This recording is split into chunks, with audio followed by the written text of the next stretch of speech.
Hello everyone, how's it going?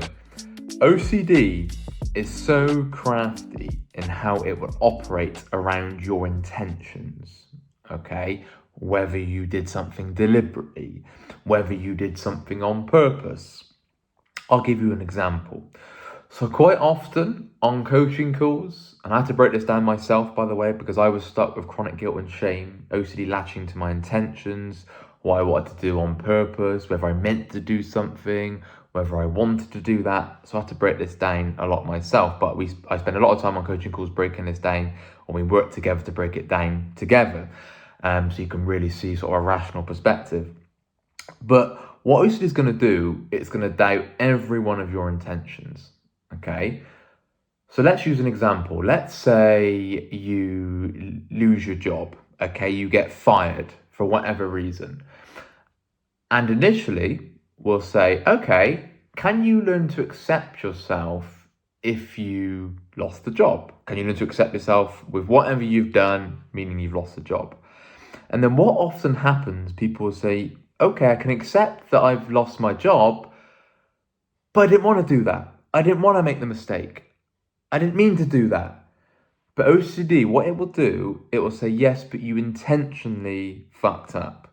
You intentionally and deliberately made that mistake and then got yourself in trouble. So what you're going to have to do to break that down is learn to apply unconditional acceptance of ourselves, even if we intentionally made a mistake, even if we did something on purpose, even if we deliberately did something wrong, did badly, acted in an immoral way. Because there's no point turning around to OCD and saying, yeah, but I didn't want to do that. I just didn't want to do that. No, that's not fair. I didn't want to do that, OCD. That's so unfair. It's going to say, no, shut up. Yes, you did.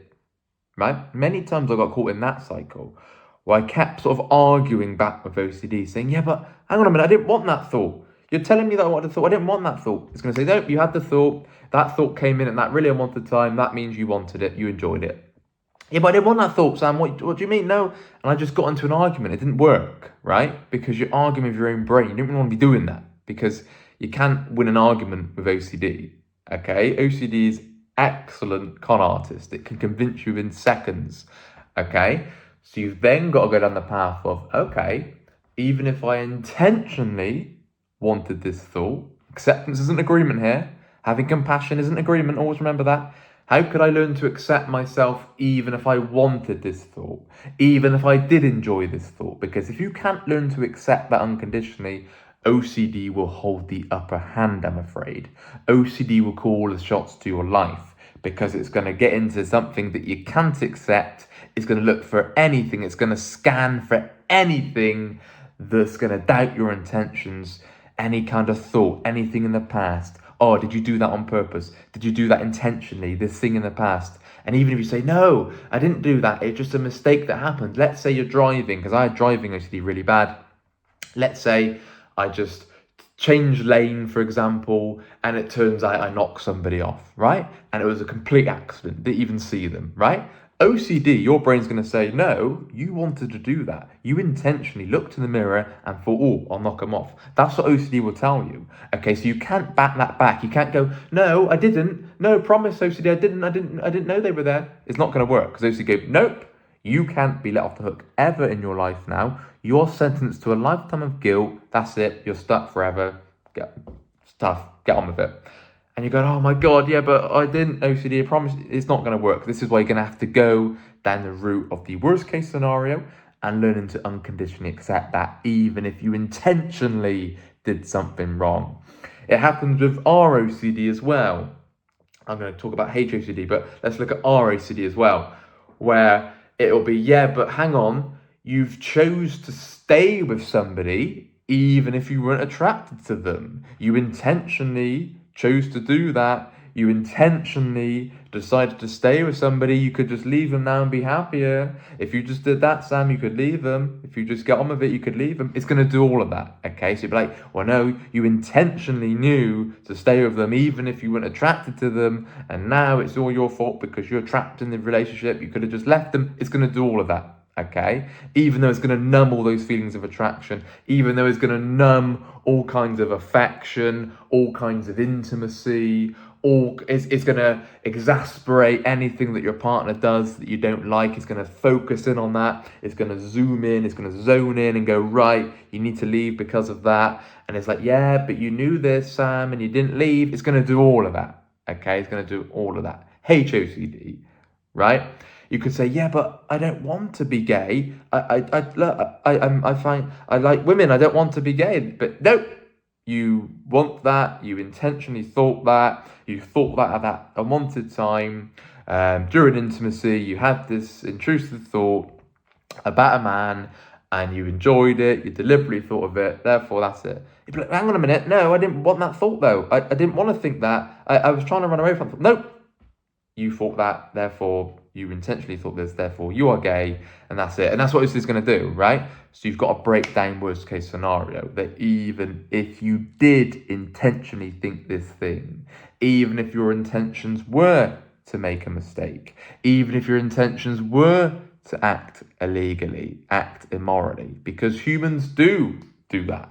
I'm not saying you want to. This isn't agreement. You're not saying that you want to just go out and act immorally. It's not saying, yeah, go out and act carelessly. No, of course not. But remember, you've got a doubting disorder, and it's going to doubt all the intentions that you've got. It's going to doubt your values. This is why clinging on to values is a very slippery slope with OCD. Because if you say, yeah, well, I can't act against my values, OCD is scanning for any way where you're going to act against your values. If you're very firmly and sort of clinging on to your morals, and oh no, I can't act immorally. No, this is my morals. I can't act against that. OCD's going to go, no, you acted against your morals. You are guilty. How dare you act against your morals? You did that on purpose. You deliberately went out your way to act against your morals. You're like, no, I didn't mean to do that. What the hell? No, sorry, you've acted against your morals. Right, and the reason this is so important to break down is because real events do happen, and they can happen, and they will happen, right? Let's say you got caught up in an accident. Let's say a driving accident, right? And it turns out after an investigation that you were at fault, you were responsible. It could happen, right? You're human. You could easily make a mistake. Not saying you wanted to, but you could, as it could happen to anybody. Any human being can caught up in an accident and they're at fault, right? So you can't turn around and go, oh, it's just OCD. Yeah, it's just my OCD. You're going to have to get under that because it's real, right? So this is why we break down straight away, even if it were real. You don't hear us wasting time on, is it OCD? Yeah, but we need to work out whether it's OCD or not before we do this. We need to make sure that it's definitely OCD that's latching to this. That is a waste of your time, my time, and a waste of money, because nothing is solved like that, because we've got a doubting disorder. There's no wonder OCD was called the doubting disease many years ago, because you're going to doubt everything, including your morals, your values, your intentions, your deliberations, and so on. Okay? So this is why you have to go into the eye of the storm and break down, even if it were real, even if this thing that you fear did happen, even if you intentionally done it as well. How can I learn to accept myself even if I intentionally made a mistake? Because even if I intentionally made a mistake, where is chronic guilt going to get me? How does it warrant chronic shame and guilt and depression, and might even lead to me taking my own life? That solves nothing. That's going to cause suffering to many other people. Okay? So even if you intentionally made a mistake, you've got to still learn to accept yourself unconditionally. That is not agreement. That is not excusing an action. That's not supporting or justifying an action. But is understanding, as we're fallible humans, as we're imperfect humans, that you could have made an intentional mistake. You could have intentionally harmed somebody. You could have punched somebody in pure anger. Or maybe you lost control and just harmed somebody. This is not excusing a bad action. You can separate the action. You can rate the action as terribly bad. Okay, but rating yourself as terribly bad and beating yourself up in that self-punishing, self-defeating, self-destructive cycle is going to cause emotional, disastrous results. Okay, and there's no wonder you're going to feel chronically depressed and have that lack of care towards even changing your behavior and putting yourself first again, because you're just going to hate yourself. You can have no compassion for yourself at all. So to recap and to wrap this video up, remember, OCD will doubt your intentions. It will doubt your values. It will doubt what you wanted to do. Because often I hear, yeah, but I just didn't want to do that. But I didn't want to do that. So what the hell? Nope. Yes, you did. OCD will tell you that. So this is why you've got to break down even if you did and even if you wanted to do it. Okay, that is crucial. Okay, absolutely crucial. That changed my life because then OCD could not latch to the, yeah, but what if you wanted to do this? Because I could learn to accept myself even if I wanted to do something that I feared. Okay, because OCD will latch to that. It's going to convince you that you genuinely, intentionally wanted to do something wrong. Okay, so you've got to try and get under that. Otherwise, OCD will call all the shots to your life. Acceptance isn't agreement. Having compassion for somebody else who is living in your worst case scenario isn't agreement, isn't just letting them off the hook, but it's having understanding, having empathy, having acceptance to all the factors at play, and so on, which we will cover much deeply in one-to-one calls, of how humans can learn to accept others, how they can learn to accept themselves, and the realities of life. Okay, and that's crucial for overcoming OCD. OCD will doubt everything, including your morals, your values, and your intentions. It's important to hear. If you are interested in one-to-one calls, please email phil@ocdrecovery.com. I'm Sam. You've got Rob, Nick, Momin, and Gemma as coaches here. So please email Phil to get in touch with one of us, and we will book you in as soon as we can in our next available slot. Hope you've enjoyed this video. If you have, please leave a like. You take care, guys, and we'll speak again. Bye-bye.